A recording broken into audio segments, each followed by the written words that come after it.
Well, here we are in Sydney, and we had tonight our Difference Makers Award hosted by the Canadian Consul General here in Australia.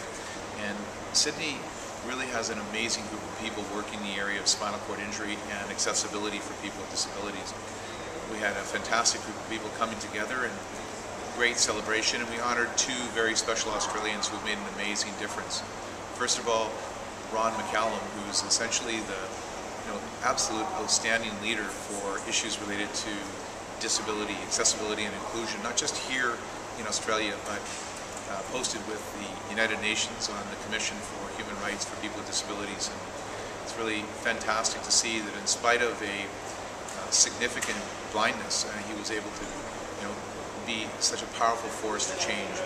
And when he was telling his story, he credited Canada for giving him his start back in the early 70s, where Queen's University actually accepted him into law, and he became the first blind faculty of law professor and dean to ever assume that position.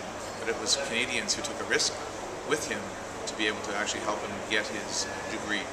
So just a fantastic guy, and what an amazing difference maker.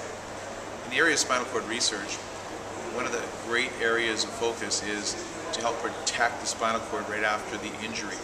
So I think that in the next 10 years we'll probably see a reduction of the incidence of permanent paralysis for the newly injured by about 50%. And anyone who's in the field of neuroprotection is doing fantastic things and offers great hope for that future. And of course, our next award recipient was doing incredible work was David Brown. And David Brown is an amazing professor who's working in neuroprotection. He's done a series of fantastic things, and he's also moving his discoveries through the laboratory down the pipeline towards clinical trials.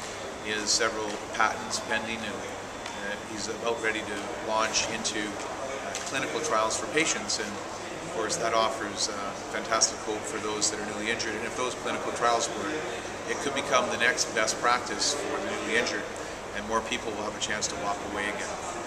Two great difference makers, fantastic event here in Sydney, and wow, we just can't wait to see what happens in Brisbane.